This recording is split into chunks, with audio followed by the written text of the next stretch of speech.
Qalu ya Dzal Qarnain. Kata mereka, wahai Dzulkarnain, inna Ya'juj wa Ma'juj mufsiduna fil ard. Sungguhnya Ya'juj dan Ma'juj melakukan kerusakan di atas muka bumi. Mufsidun ini datang dalam isim fa'il mufsidun. Afsada mufsid bisa artinya mereka sedang melakukan kerusakan atau mereka akan melakukan kerusakan. Allah bisawab, apakah mereka sudah mendengar atau mereka sudah menduga ini kaum beringasnya, rusaknya akan melakukan kerusakan, akan bunuh kami, sehingga mereka mengeluh kepada Dzulkarnain. Mereka mengeluh kepada Dzulkarnain. Maka mereka berkata, "Fahal naj'alu laka kharjan ala an taj'ala bainana wa bainahum sadda?" Maukah kami berikan kepada engkau suatu pembayaran agar engkau membangun penghalang sehingga mereka tidak bisa menembus ke daerah kami? Di manakah daerah ini? Kalau kita baca buku-buku tafsir, sebagian menyebutkan ini di Armenia dan Azerbaijan. Di mana itu Armenia, Azerbaijan? Di Rusia. Di bumi kan?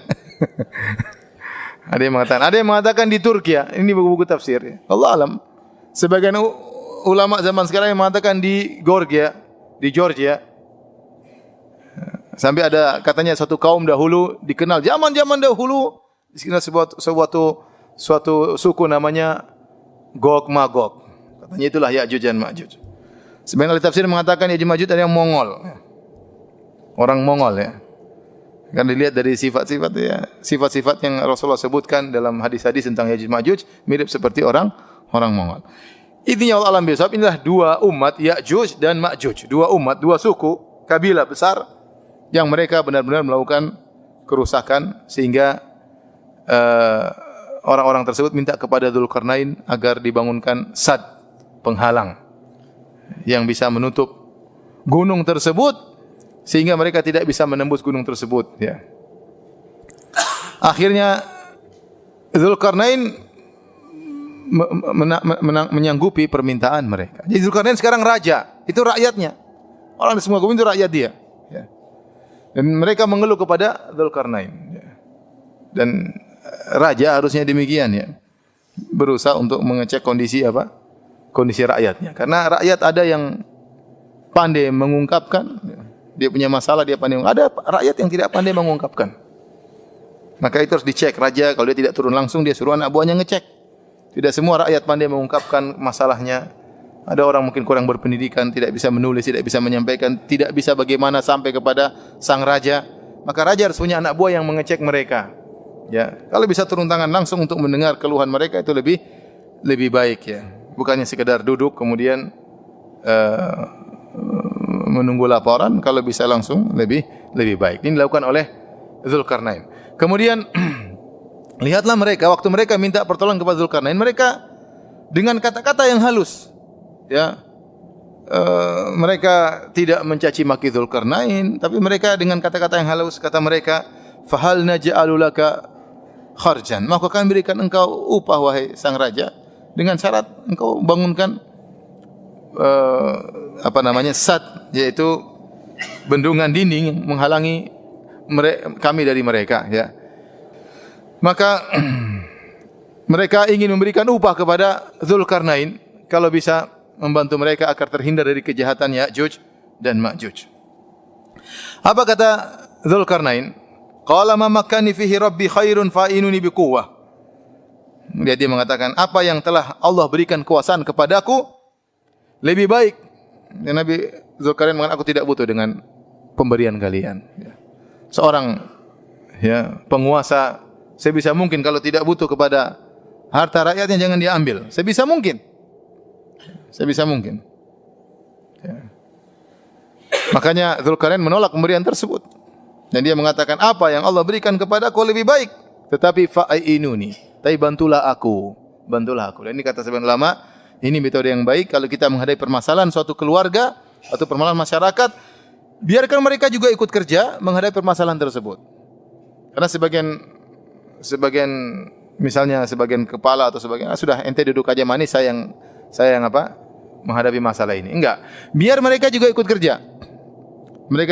Kita pun demikian kalau ada misalnya dalam lingkungan lingkup kecil di rumah tangga keluarga, anak kita punya masalah, Jangan kita bilang tenang, bapak yang ngurus. Kita berusaha dia juga ikut dalam urusan tersebut. Kamu bantu bapak ya. Sehingga dia tidak sekedar nonton, dia ikut juga merasakan kesulitan tersebut dan dia merasa punya andil juga dalam memecahkan permasalahan tersebut. Maka Dzulkarnain tidak mengatakan kalian tunggu, saya anak buah yang akan jalankan semua. Tidak, kata Dzulkarnain, fa'ainuni biquwwah. Tolonglah aku untuk memecahkan permasalahan ini. Aj'al bainakum wa bainahum radma. Aku akan buatkan dinding antara kalian dengan mereka. Mulailah Dzulkarnain membuat dinding penghalang. Kata Dzulkarnain, atuni zubarul hadid. Datangkanlah kepadaku potongan-potongan besi. Untuk apa? Untuk disusun di antara dua gunung. Gunung ini saya tidak tahu gunung di mana. Ada yang mengatakan di Armenia, di Azerbaijan, gunung batu tinggi, entah berapa ratus meter tingginya, apakah sampai kilo ya gunung tersebut. Kalau hanya 100 meter saya rasa Ya'juj Ma'juj bisa naik loncat ya. Ini mungkin gunung yang sangat tinggi, entah di mana ya. Tetapi kemudian Dzulkarnain suruh kumpulkan besi untuk disusun, potongan-potongan besi. Karena besi mungkin bongkahan-bongkahan kecil disusun tinggi, entah berapa tinggi gunung tersebut di antara dua bukit gunung disusun. Ini pekerjaan di zaman tersebut, pekerjaan zaman sekarang aja berat, apalagi zaman apa? Dahulu ya. Kemudian disusunlah besi-besi tersebut. Dzulkarnain tidak mengatakan ambil batu, kita susun batu, karena Dzulkarnain tahu Ya'juj Ma'juj ini bukan sembarangan manusia. Kalau sekedar batu mereka bisa apa? Tembus. Ya. Dzulkarnain tidak mengatakan ambil kayu kita tutup, percuma, akan bisa ditembus oleh siapa? Ya'juj Ma'juj. Tidak ada jalan lain, harus pakai besi. Maka diambillah potongan-potongan besi, entah dari mana besinya. Makanya dia mengatakan di daerah tertentu, karena daerah sekitar situ banyak besi, dan itu sangat memungkinkan Dzulkarnain untuk membuat bendungan atau dinding tersebut. Intinya lokasinya kita enggak tahu di mana. Maka dikumpulkanlah besi yang banyak. Bayangkan kalau seandainya gunung tersebut 1 kilo. Berapa besi yang harus ditumpuk. Setelah ditumpuk besi-besi tersebut, ya, kata Dzulkarnain, qalan fukhu, nyalakan api untuk bakar besi tersebut. Dibakar sampai besi tersebut merah, hatta idza ja'alahu naran, sampai besi tersebut menjadi merah dan ikut menyala. Ikut apa? Menyala. Berarti ini teknologi di zaman tersebut canggih juga berarti kan? Antum bayangkan, antum susun besi 1 kilo, untuk bakar besi tersebut, pakai apa bakarnya? Sampai besi tersebut bisa menjadi nyala juga, ikut nyala. Ya. Ini luar biasa. Oleh karenanya peradaban umat-umat terdahulu juga hebat-hebat. Contohnya kita bicara tentang yang di Mesir apa namanya? Piramid. Piramid juga batunya gede-gede, ngangkatnya gimana coba? Kemudian bisa sampai di ujung di atas, itu juga butuh teknologi, butuh keahlian yang mungkin zaman sekarang aja orang belum ada yang bisa bikin piramid zaman modern seperti ini, bisa bikin piramid seperti zaman dahulu. Ya. Kalau zaman sekarang disuruh bikin satnya Dzulkarnain, mungkin belum tentu bisa. Bayangkan, sampai tinggi mungkin tak berapa kilo gunung tersebut, kemudian disusun besi begitu banyak, bagaimana menentangkan besi ke tempat tersebut, bagaimana membakar besi tersebut yang tumbukan sangat besar untuk merah menyala sampai seperti api. Ini juga butuh teknologi yang tersendiri. Hatta idza ja'alahu naran qala atuni ufrik alaihi kitra. Kalau sudah merah menyala, datangkanlah kepadaku kitra. Kitra adalah, kata mereka, tembaga yang sudah meleleh seperti air. Kemudian dituangkan di atas tumpukan besi yang sudah menyala menjadi api. Ini pun gimana cara nuangkan? Saya pikir, gimana caranya Dzulkarnain dulu bikin untuk menjadikan tembaga menjadi meleleh, itu pun butuh kegiatan yang luar biasa. Kemudian untuk menumpahkan di atas itu gimana caranya? Untuk mendekati besi yang sangat panas itu gimana caranya? Bagaimana cara menuangkan tembaga yang sudah melebur tadi di atas besi tadi? Ini pun semuanya susah kita pikirkan gimana caranya. Ya. Tapi itu dilakukan oleh Dzulkarnain. Sebagian ada yang mengatakan kalau tembaga sudah dicampur dengan besi menjadi logam yang sangat apa? Yang sangat kuat. Itu sudah teknologi sudah ada di zaman Dzulkarnain. Tentunya wahyu dari Allah Subhanahu wa taala, ya. Ilmu diajarkan oleh Allah kepada Dzulkarnain. Akhirnya kata Dzulkarnain, "Atuni ufruk alaihi kitra."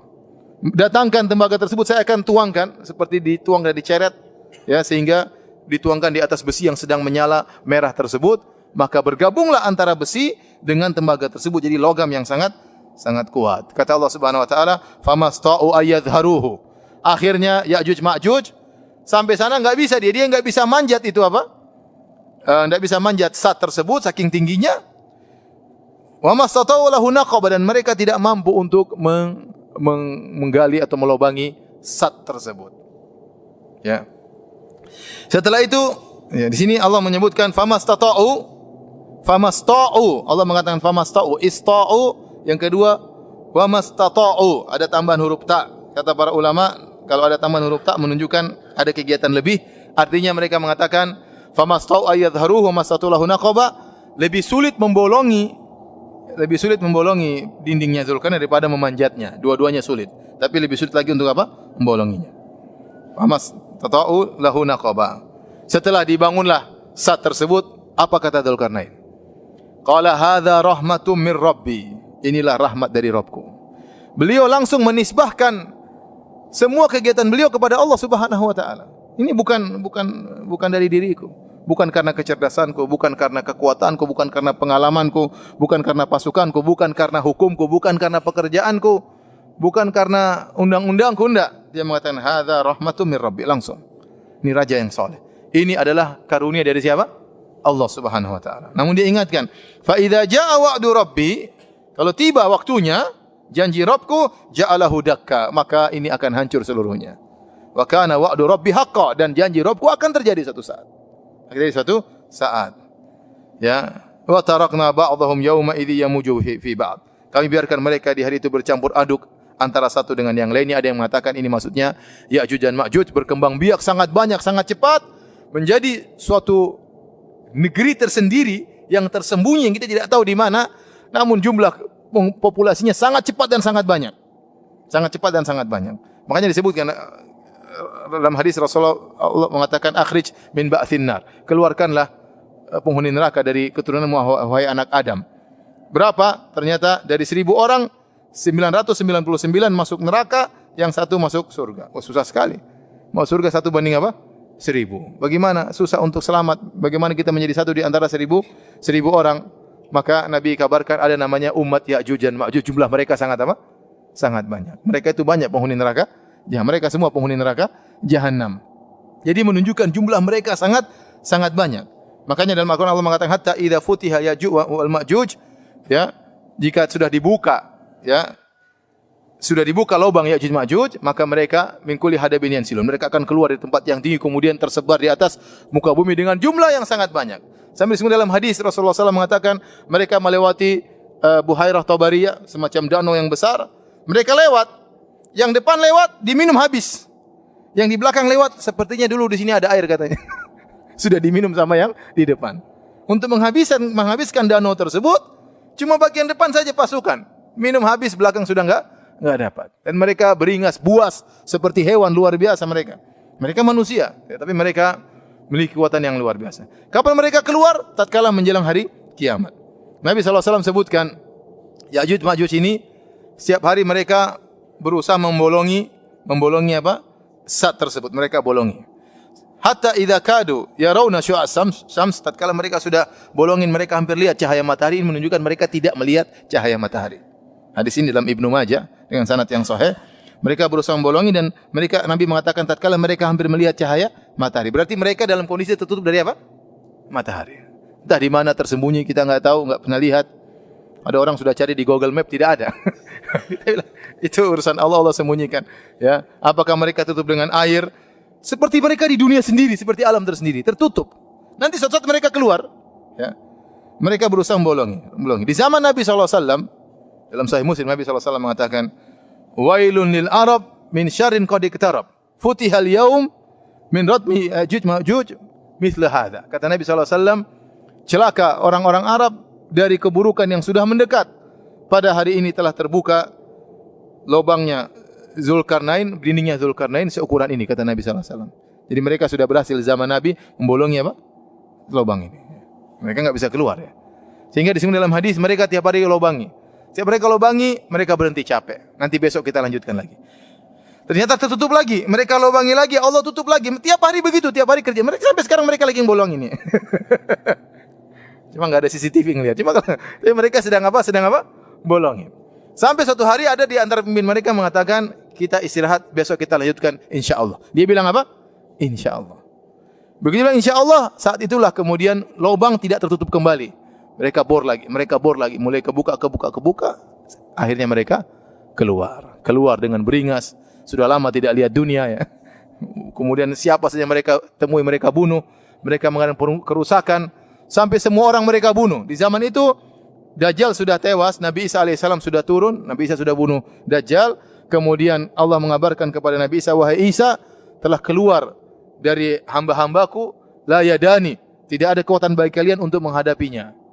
Ya, maka pergilah. Maka Nabi Isa pun bawa orang beriman bersembunyi di sebuah gunung. Kemudian Ya'juj Ma'juj keluar di atas muka bumi. Dia bunuh semua orang yang ada di atas muka bumi. Dia bunuh. Semuanya dia bunuh. Tatkala dia sudah bunuh seluruhnya, dia mengatakan intahaina min ahlil ard. Penghuni bumi sudah kita selesaikan. Tinggal penghuni langit. Kita bunuh juga. Akhirnya mereka panah ke atas, tanah panah. Begitu mereka panah, balik panah tersebut penuh dengan darah. Kata mereka penghuni langit pun sudah kita bunuh. Padahal enggak ada. Allah cuma kasih apa? Fitnah. Tatkala mereka sudah di puncak-puncak kesombongan, maka Allah kirim semacam ulat kemudian membunuh apa? Membunuh mereka. Dibunuh mereka, sebenarnya kesombongan mereka hanya dibunuh dengan seekor apa? Ulat. Ulat dikirim oleh Allah, mereka mati semuanya sehingga kemudian bumi menjadi tempat yang sangat bau, bangkai dengan bangkai busuk bangkai mereka. Maka Allah pun mengirim burung mengambil mayat-mayat mereka kemudian dibawa entah pergi ke mana, ada yang mati lemparkan di lautan. Kemudian bumi pun bersih, maka Nabi Isa pun menjalani kehidupannya sampai beliau pun meninggal sallallahu alaihi wasallam.